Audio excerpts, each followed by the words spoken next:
देख रहे हैं आप, मैं हूं आपके साथ पल्लवी राजपूत और राष्ट्र धर्म में आप सभी का स्वागत है। वित्त मंत्री निर्मला सीतारमण ने सोमवार को संसद में देश का आम बजट पेश किया। बजट में किए गए प्रस्ताव 6 मुख्य केंद्रों पर आधारित हैं। इसमें स्वास्थ्य और सुख सुविधाएं, भौतिक और वित्तीय पूंजी तथा बुनियादी ढांचा, आकांक्षी भारत के लिए समावेशी विकास, मानव पूंजी, नव प्रवर्तन और अनुसंधान, न्यूनतम शासन, कारगर शासन शामिल है। बजट के मुताबिक सरकार 20,000 करोड़ रुपए की पूंजी के साथ विकास वित्त संस्थान गठित करेगी। स्वैच्छिक वाहन कबाड़ नीति के तहत पुराने वाहनों को हटाया जाएगा। व्यक्तिगत उपयोग वाले वाहनों के लिए 20 साल बाद फिटनेस जांच का प्रस्ताव संभावित है और पुरानी ढांचागत संपत्तियों को बाजार पर चढ़ाने के लिए राष्ट्रीय मौद्रीकरण कार्यक्रम चलाया जाएगा। और आपको बता दें कि डिजिटल तरीके से पहली जनगणना के लिए 3,726 करोड़ रुपए का प्रावधान किया गया है। वहीं विनिवेश लक्ष्य 1.5 लाख करोड़ रुपए का रखा गया है। जिन कंपनियों का विनिवेश किया जाएगा, बीपीसीएल, आईडीबीआई बैंक, सार्वजनिक क्षेत्र के 2 और बैंकों और एक बीमा कंपनी शामिल है। अगले वित्त वर्ष में सार्वजनिक क्षेत्र के बैंकों में 20,000 करोड़ रुपए की पूंजी डाली जाएगी। बजट में 64,180 करोड़ रुपए के आवंटन के साथ आत्मनिर्भर स्वास्थ्य कार्यक्रम भी शुरू किया गया है। इसके अलावा भी तमाम तरह की घोषणाएं आज के बजट में की गई हैं।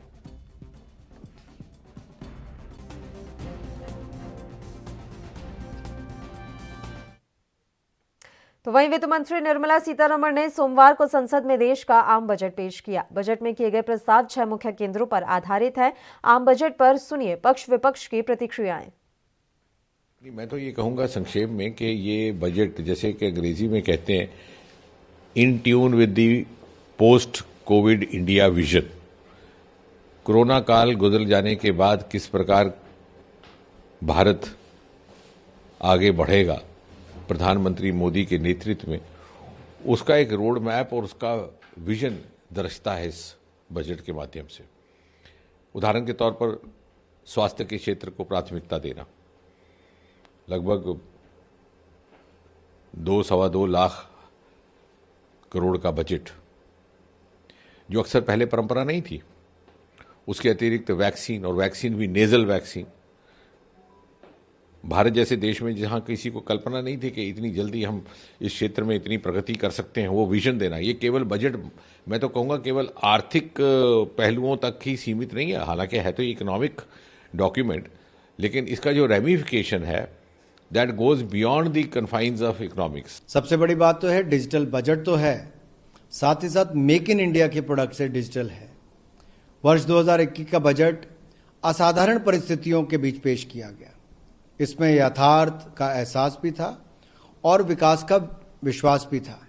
कुल मिलाकर देखा जाए, सरकार ने राजकोषीय स्थिरता के साथ साथ तालमेल बिठाते हुए बजट का आकार बढ़ाने का हर संभव प्रयास किया है और नागरिकों पर हमने कोई दबाव नहीं डाला है। कुल मिलाकर देखा जाए, आज के बजट में आत्मनिर्भरता का विजन भी है और हर वर्ग का समावेश भी है। हमारी सरकार ने हमेशा बजट को पारदर्शी रखने का प्रयास किया है और जो एक्सटर्नल कमर्शियल बोरिंग की बात करते थे, एक्सटर्नल बोरिंग की बात करते थे हम लोग, वो भी हमने उसको बड़ा स्पष्ट रखा है कि किस तरह से सरकार ने जो फूड सब्सिडी भी है वो भी अपने बजट पर ली है, ना कि बल्कि जो नेशनल स्मॉल सेविंग फंड के माध्यम से, जैसे पहले एफसीआई को फंड किया जाता था, वैसे नहीं किया है। बहुत पारदर्शिता लाने का काम किया और साथ ही साथ हमने इस बजट में एमएसएमई में और इंफ्रास्ट्रक्चर पर भी विशेष रूप से ध्यान दिया है। जो रेवेन्यू है उसमें बहुत बड़ा योगदान हमेशा देते आए, खास करके मुंबई जैसा शहर है, पुणे जैसा शहर है। लेकिन जब बजट की बात आती है तो महाराष्ट्र के हाथ कुछ नहीं रखता, खाली हाथ। महाराष्ट्र पूरे देश को देता है, लेकिन महाराष्ट्र को जो देने की बात आती है तो सब लोग हाथ पीछे लेते हैं। इस बजट में भी हमने देखा है कि महाराष्ट्र के लिए कुछ नहीं है। अपने आप लोग बोल रहे हैं कि 2 शहरों को क्या नागपुर और नासिक को मेट्रो दे रहे, तो उसमें क्या होगा? मेट्रो देने तो बहुत बड़ी मेहरबानी की है क्या? नागपुर में तो मेट्रो की शुरुआत हो रही है, नासिक की ज़रूरत क्या है देखनी पड़ेगी। लेकिन मुंबई की जो मेट्रो है, जो आपने बिना वजह राजनीतिक कारणों से रोक ली है, आप उसको सिग्नल क्यों नहीं दे रहे? केंद्र की ज़मीन है, केंद्र की ज़मीन है, इसलिए वहाँ कार शेड नहीं होगी। तो केंद्र की जमीन क्या ऊपर से क्या मंगल ग्रह से लाई है क्या? ये जो बजट आया है इसमें बीजेपी सरकार ने, केंद्र की बीजेपी सरकार ने दिल्ली के लोगों के साथ धोखा किया है। दिल्ली के लोगों को केवल 325 करोड़ रुपए दिए हैं, जबकि दिल्ली की इतनी बड़ी आबादी है। आज दिल्ली का विकास हो चुका है काफ़ी हद तक, और दिल्ली को और आगे उठाने के लिए बहुत पैसे की ज़रूरत थी, लेकिन केवल 325 करोड़ रुपए दिए हैं, 1 रुपया भी नहीं बढ़ाया। पिछले 17 साल से केंद्र सरकार की ओर से 325 करोड़ मिलते हैं, वही इन्होंने बरकरार रखा है। हमें उम्मीद थी कि कोरोना के इस काल में कुछ पैसा बढ़ा के दिया जाएगा, धोखा दे दिया। और सबसे बड़ा धोखा भारतीय जनता पार्टी की सरकार ने एमसीडी के साथ किया है। एमसीडी में तो बीजेपी की खुद की सरकार है। ये लोग जब चुनाव लड़े थे तो इन्होंने कहा था कि केंद्र सरकार से सीधे हम एमसीडी में बजट लाएंगे। आज एमसीडी के पास भी पैसा नहीं है। दिल्ली सरकार का जितना पैसा बनता है हम एमसीडी को दे चुके हैं। उसके बावजूद केंद्र सरकार ने 1 रुपया भी नगर निगमों को नहीं दिया, जबकि 2 लाख करोड़ इन्होंने देश भर के नगर निगमों के लिए रखे हैं। दिल्ली को नगर निगम के लिए 1 रुपया भी इन्होंने नहीं दिया। दूसरा धोखा इन्होंने ये किया है जो एमसीडी के साथ किया है। चलिए इस मसले पर चर्चा की शुरुआत कर लेते हैं। 2 मेहमान इस समय हमारे साथ जुड़े हैं। राहुल रिछारिया जी जो कि कांग्रेस से हैं, वो लाइव इस समय हमारे साथ जुड़े हुए हैं। इसके अलावा वसीम राजा जी भारतीय जनता पार्टी के प्रवक्ता, वो फोन लाइन पर हमारे साथ जुड़े हुए हैं। आप दोनों ही मेहमानों का बहुत बहुत स्वागत है। सबसे पहले राहुल जी आपका रुख करना चाहेंगे। बजट 2021-22 आज पेश किया गया है, किस तरह से आप इस बजट को देख रहे हैं? क्या कुछ किसके हाथ में लगा? देखिए आज का जो बजट है जो कि इस वर्तमान गवर्नमेंट का जो चरित्र है और जो इनकी नीति है वो इसमें साफ झलक रही है। इन्होंने इस टोटल बजट को एक ट्रिकी तरीके से इस देश की महान जनता के सामने प्रस्तुत किया है।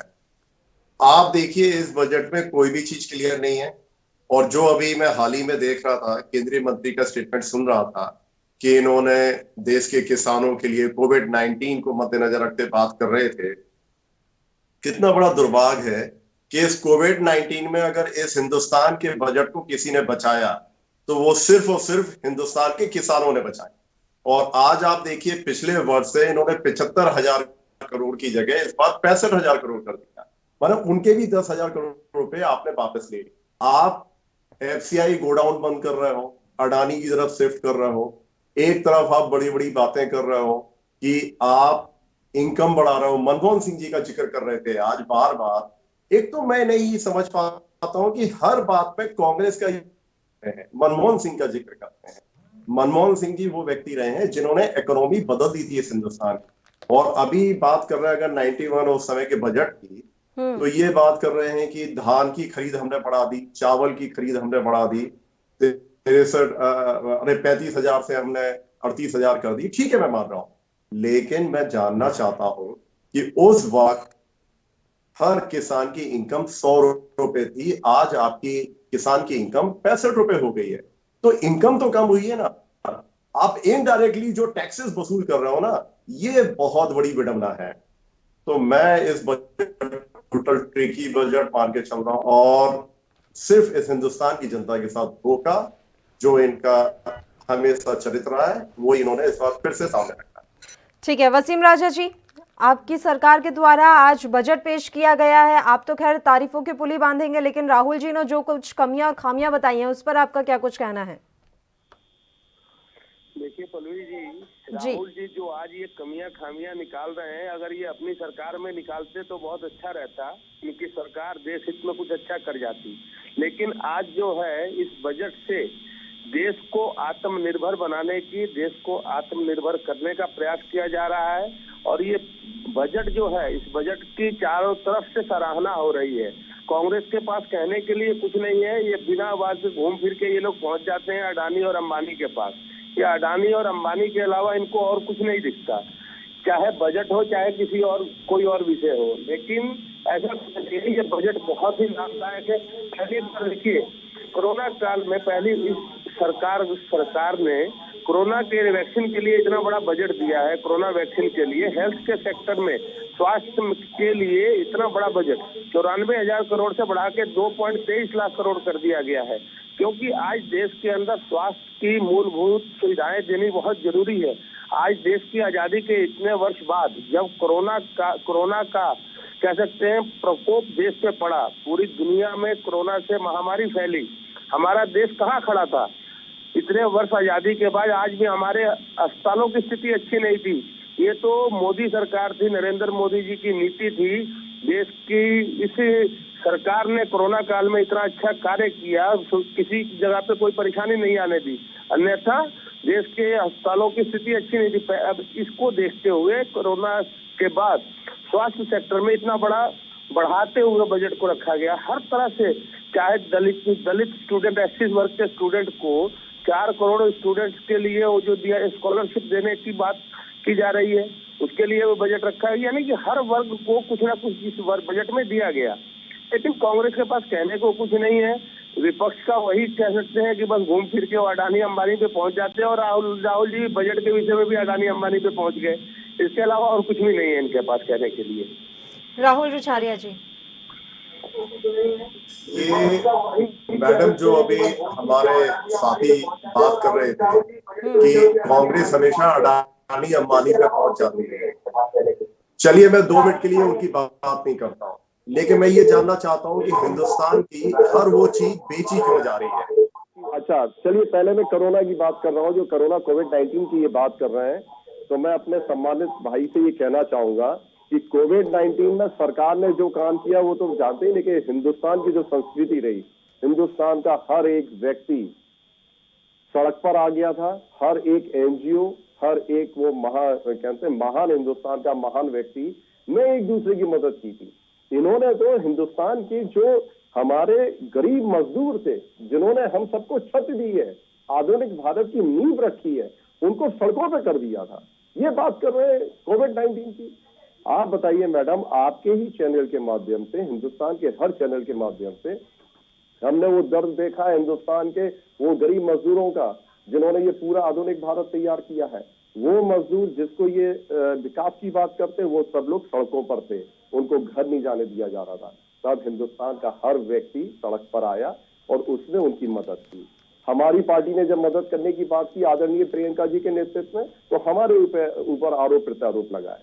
तो ये कोविड-19 की तो बात ना करें, अच्छी नहीं लगती इनके मुंह से। दूसरी बात ये कर रहे हैं महंगाई की और बजट की, बजट की सबने सराहना की।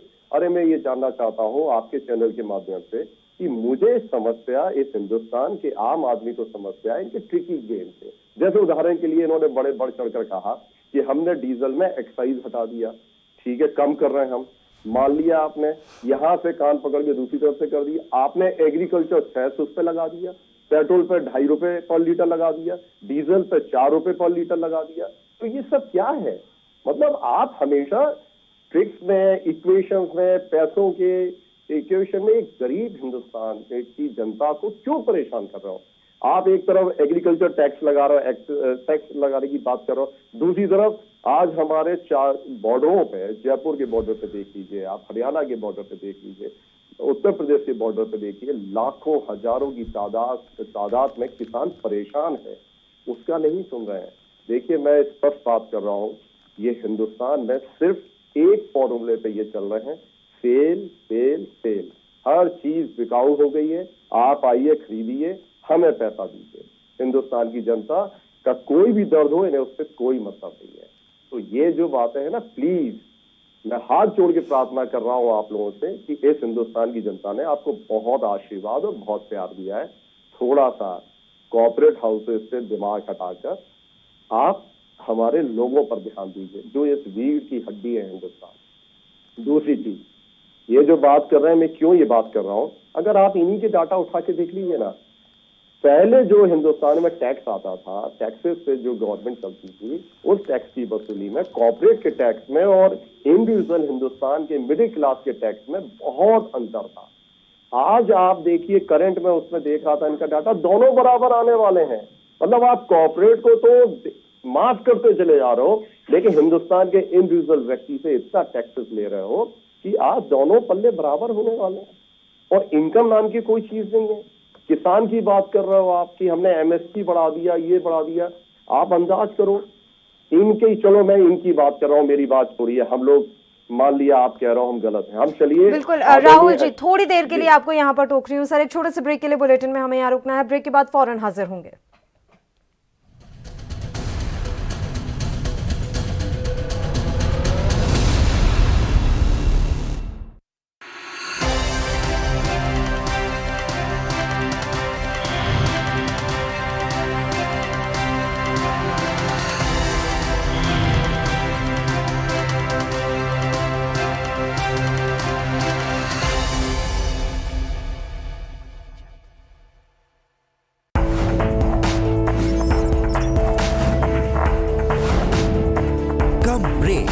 और ज्यादा खबरों के साथ देखिए ANP news in channel number पर।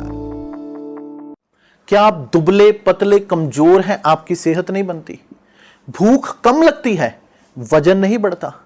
दरअसल मेन बात खाना पीना खाना नहीं है, मेन बात है खाया पिया लगना। और अगर खाया पिया लगेगा ही नहीं तो सेहत बनेगी कैसे? इसलिए हमारी संस्था सन्यासी आयुर्वेदा ने एक ऐसी दवा बनाई है जो कि आपके पाचन तंत्र को, आपके लीवर सिस्टम को ठीक करने का काम करती है, ताकि आप जो भी खाएं उसका पूरे का पूरा निचोड़ आपके शरीर को लगे, आपकी भूख बढ़े, खाया पिया सही से लगे, नया खून बने, हड्डियों में जान आए, वजन बढ़े, ताकत बढ़े, चेहरे पर नूर आए और आप मोटे तगड़े खूबसूरत पर्सनैलिटी के मालिक बन जाएं। यह दवा पूरी तरह से आयुर्वेदिक होती है। इसका शरीर पर कोई भी साइड इफेक्ट, कोई भी नुकसान या दुष्प्रभाव नहीं होता। लड़के लड़कियां दोनों इसका इस्तेमाल कर सकते हैं और पहले 15 दिन के अंदर ही आपको इसका असर महसूस हो जाएगा। सिर्फ 650 रुपए की पूरे 1 महीने की दवा होती है और आप इसे घर बैठे 01145454545 पर फोन करके दवा मंगवा सकते हैं।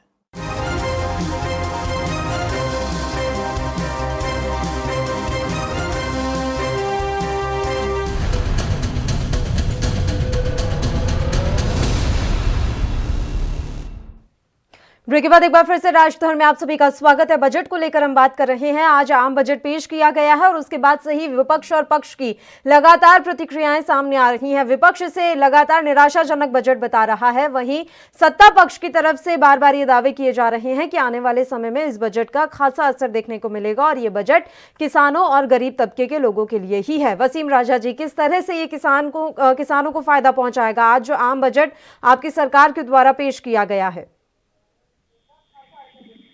देखिए राहुल, जैसे कि पल्लवी जी राहुल जी बोल रहे थे, राहुल जी हर विषय को अलग दिशा में लेके जा रहे थे। बात आज बजट पे हो रही थी, लेके जा रहे हैं कोरोना काल में मजदूरों की बात कर रहे हैं, उसके बाद जाके ये घुमा के कहीं और पहुंच जा रहे हैं। सबसे पहली बात, इनको बजट पे चर्चा हो रही है तो बजट के ऊपर बात रखनी चाहिए। आज का जो बजट है हम बार बार कह रहे हैं कि हर वर्ग के लिए लाभदायक है, चाहे वो किसान हो, चाहे सरकारी जो भी रिटायर व्यक्ति हो जो 75 वर्ष से ऊपर आयु है, उनको बजट में बहुत बड़ा टैक्स में छूट दी गई है। ये एक बहुत बड़ी उपलब्धि है। हर तरह से हर वर्ग को कुछ ना कुछ दिया गया, हर वर्ग को खुशहाल करने का प्रयास किया गया, देश को आत्मनिर्भर बनाने के लिए प्रयास किया जा रहा है। लेकिन ये दिशा से भटक जाते हैं। हर बार कांग्रेस का यही रहा, ये घूम फिर के अभी ये पहुंच गए मजदूरों को, मजदूर सड़क पे आ गए थे कोरोना काल में। अरे भाई, सड़क पे कौन लेके आया था? जितना काम पूरी विश्व में भारत की सरकार का सराहना हुआ कोरोना काल में, जो भारत की सरकार ने, देश की सरकार ने काम किया, इसको वर्ल्ड लेवल पे सराहा गया। उसके बाद ये हिंदुस्तान ही ऐसा देश था जिसमें अपना स्वदेशी कोरोना वैक्सीन बनाया गया। हर तरह से उनको वाहवाही मिली भारत सरकार को, लेकिन इनको अभी कुछ दिखता ही नहीं है। इनको तो ये हर चीज में कमी ढूंढने की आदत है। अरे कभी तो किसी चीज की सराहना किया करिए, और घूम फिर के हर बात को ले जाके अडानी अंबानी पे गिरा देते हैं ये लोग। देश के लिए ये बजट बहुत ही लाभदायक है, और ये बजट ऐसे दौर में जब हर पूरी दुनिया की इकोनॉमी हिली हुई है, फिर उसके बावजूद देश का जो बजट आया, हर वर्ग को खुशहाल करने का प्रयास किया गया है। हर सेक्टर में और उसका बजट को बढ़ाया गया, उसके लिए पैसे को बढ़ाया गया। ऐसा नहीं है, बहुत ही सराहनीय बजट है। पूरे देश की जनता जो है इसको स्वीकार कर रही है, उसकी तारीफ कर रही है। लेकिन ये घुमा फिरा के ये लोग अडानी अंबानी पे पहुंचते हैं, ऐसी नहीं होनी चाहिए। मुझे भी और देश को पूरा गर्व है कि ऐसा बजट जो है देश के लिए आया। सभी के उम्मीदों पे ये बजट खरा उतरा है और आने वाले भविष्य में देश की दिशा और दशा दोनों बदलेगी। देश आत्मनिर्भर होगा, आत्मनिर्भर की तरफ ये बजट लेके जाएगा देश को। ठीक है राहुल रिछारिया जी, देखिए ना सिर्फ केंद्र के लिए चुनौती है, राज्य सरकारों के लिए भी चुनौती है। राजकोषीय घाटा कम करने का लक्ष्य रखा गया है राज्य सरकारों के सामने। कुछ राज्य ऐसे भी हैं जहां आपकी सरकार है, किस तरह से राजकोषीय घाटे को बिल्कुल आधे पर लेकर आएंगे आप? मैं आपको एक बात स्पष्ट कर दूं कि पहले मेरे भाई से कहिए कि ये अपना खुद का स्टेटमेंट रिकॉर्ड करें। कोविड-19 की बात मैंने शुरू नहीं की थी, मेरे भाई ने शुरू की थी। नंबर 1, जब इन्होंने ये बात रखा, हमेशा ये भटकाने का काम सिर्फ और सिर्फ इस हिंदुस्तान में भाजपा और भाजपा के लोग करते हैं। ठीक है, अब ये बात कर रहे हैं बजट की, तो चलिए मैं इनकी सबको सम्मान देता हूं, मैं बजट की बात करता हूं। आज मैं हाल ही में इनके बजट देख रहा था, जो इन्होंने एक्सेप्ट किया उसकी बात कर रहा हूं मैं। आज इन्होंने ये कहा कि आप चिंता मत कीजिए, अगर बैंक दिवालिया होता है तो आपको कम से कम 5 लाख रुपए हम देंगे जी। पहले हमने 1 लाख रुपए, अब हम 5 लाख देंगे।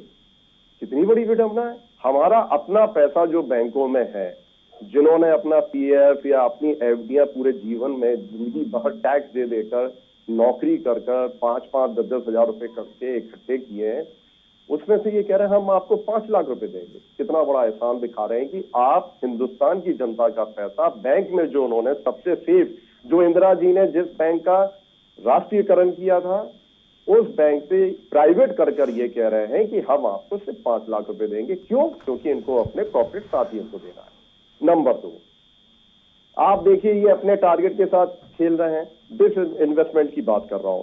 लास्ट ईयर इन्होंने कहा था कि 2,10,000 करोड़ का टारगेट ये लोग लेकर गए लास्ट ईयर का, लेकिन इन्होंने उसमें सिर्फ 19,499 करोड़ का टारगेट पूरा किया। मतलब 1,90,510 करोड़ रुपए ये बैंक में है। अब आज इस साल आ जाइए, जो इन्होंने 2021 में जो इन्होंने टारगेट दिया 1,75,000 करोड़ का। मतलब आप अपने पिछले साल के टारगेट से ही अपने आप को कम मान के चल रहे हो।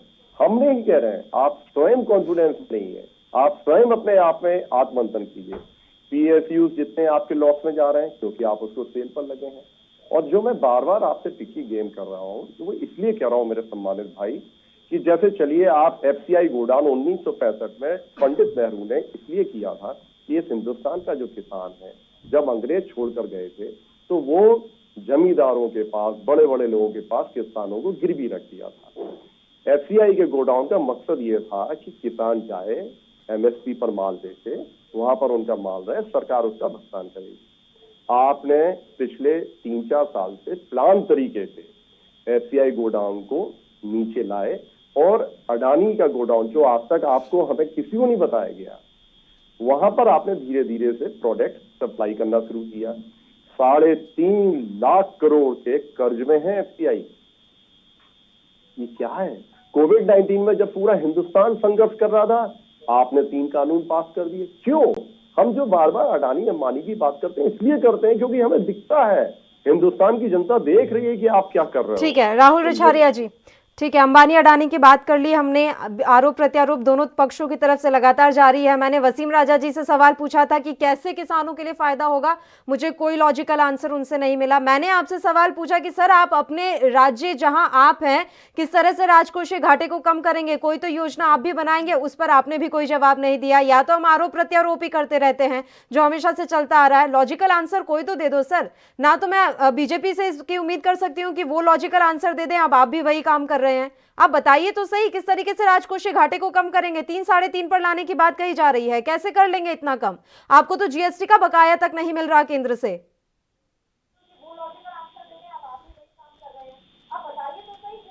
देखिए, लॉजिकल बात जो आप कर रहे हैं, मैं आज आपसे डाटा के बेस पर हर बात कर रहा हूं। मैं जितनी भी बात कर रहा हूं, डाटा बेस बात कर रहा हूं। सेकंड थिंग, जो आप हमारी गवर्नमेंट की बात कर रहे हो, हमारी गवर्नमेंट के इन्होंने जहां पर भी कांग्रेस शासित प्रदेश हैं या जहां पर और कोई गवर्नमेंट चल रही है भाजपा को छोड़कर, वहां पर इन्होंने बजट वैसे ही कम कर दिया है। हर तरीके से ये पूरी कोशिश कर रहे हैं उन जगह पे परेशान करने का। लेकिन आप बेफिक्र रहिए, मैं आपके चैनल के माध्यम से कह रहा हूं कि 100% हम अपनी पब्लिक के साथ हैं। हमारे जितने भी आदरणीय मुख्यमंत्री हैं, जिन प्रदेशों में हमारी सरकार है, हम वहां पर हर तरीके से जनता की मदद करेंगे और करते आए हैं। चाहे हमारा छत्तीसगढ़ हो, राजस्थान हो, जहां पर इनका मौका लगता है ये हर तरीके से साम दाम दंड भेद उपयोग कर छीनने की कोशिश करते हैं। तो इनसे अभी वर्तमान में आप बात कीजिए सिर्फ भाजपा से, इसलिए क्योंकि इन्होंने केंद्रीय बजट दिया और केंद्रीय बजट में इन्होंने अभी पास किया हमारे यहाँ, वो भी कटौती कर। तो अब हमें 24 घंटे का मौका तो दीजिए कि हम अपनी रणनीति बना सकें, क्योंकि हमारी आत्मा में हिंदुस्तान है, हम उनके लिए काम करेंगे, रणनीति के तहत काम करेंगे। हम वेग सा जवाब नहीं दे सकते इनकी तरह आपके राष्ट्रीय चैनल पर। तो हमें समय दीजिए, हम जरा समझें कि इन्होंने जो हमारे साथ जाति की, हम उसके बावजूद भी अपने प्रदेश की जनता के लिए क्या कर सकते हैं और हम 100% करेंगे, आप देख लीजिएगा। वसीम राजा जी, आखिरी सवाल है, जीएसटी का बकाया कब देंगे राज्यों को? वो तो अब सुप्रीम कोर्ट ना चले जाएं कहीं आपके खिलाफ, लगातार मांग रहे हैं वो तो, और आपने एक लक्ष्य और रख दिया है कि राजकोषीय घाटा कम कीजिए साहब। देखिए पल्लवी जी, ऐसा नहीं है, हर राज्य को जीएसटी का जो भी बकाया है, जिस तरीके से नीति निर्धारित की गई, उन नीति के आधार पे हर राज्य को जीएसटी का बकाया दिया जा रहा है, ऐसा नहीं है। पर ये बात है कि कांग्रेस के जहाँ जहाँ सरकारें हैं, वहाँ की राज्य सरकारें कई जगह पे तो ऐसे साबित हुआ, पिछले दिनों हमने देखा कि केंद्र से जीएसटी का पैसा उन्हें मिल चुका था और प्रेस में और मीडिया के सामने ऐसी ऐसी बातें कर रहे थे कि हमें पैसे नहीं मिले, हमें जीएसटी का बकाया नहीं मिल रहा है। कोरोना काल के अंदर एक बिल्कुल सरकार के तरफ से बाद में हम लोगों ने ही उस लेटर को जग जाहिर किया कि भाई कैप्टन सरकार जो है कह रही थी कि सरकार हमें जीएसटी का बकाया नहीं दे रही है, जबकि बकाया सरकार के पास आ चुका था। उसके अलावा कोरोना काल में जो सरकार की तरफ से जो अनाज भेजा गया, उस अनाज को वितरण तक नहीं किया गया और ये केंद्र सरकार पे आरोप लगाते रहे कि सरकार हमारे साथ भेदभाव कर रही है। उस समय के तत्कालीन जो मंत्री थे रामविलास पासवान जी ने ट्वीट करके सरकार की खिंचाई की, कांग्रेस की सरकारों की खिंचाई की, तब कहीं जाके ये लोगों को अनाज बांटना शुरू किया। तो इनकी तो आदत है, सरकार की तरफ से जो पैसे जा भी रहे हैं, जो किस्तें जैसे जैसे जिस सरकार को जानी चाहिए, हर राज्य सरकार को जीएसटी का पैसा बराबर जा रहा है। जिम्मेदारी वहाँ की सरकारों की है और हम यही उम्मीद कर सकते हैं कि जल्दी से जल्दी राजकोषीय घाटे को भी कम करने पर जो है रणनीति तय कर ली जाए। समय की कमी है इसलिए वसीम जी मैं आपको टोक रही हूँ। बहुत बहुत शुक्रिया आप दोनों मेहमानों का तमाम चर्चा के लिए, आप हमारे साथ जुड़े। तो आज बजट पेश कर दिया गया है और उसके बाद से ही तमाम तरह की प्रतिक्रियाओं का दौर भी जारी है। हालांकि विपक्ष लगातार इस बजट को नकारते हुए नजर आ रहा है और ये बात कही जा रही है कि इस बजट से किसी को भी फायदा नहीं पहुंचेगा, सिर्फ उद्योगपतियों और पूंजीपतियों को ही फायदा पहुंचेगा। खैर ये तो आने वाला वक्त बताएगा कि बजट के बाद क्या कुछ तस्वीरें बदलती है। इसी के साथ राष्ट्र धर्म में फिलहाल के लिए इतना ही। मुझे दीजिए इजाजत। देश प्रदेश के तमाम ताजा और अहम खबरों के लिए आप देखते रहिए एएनबी न्यूज। नमस्कार।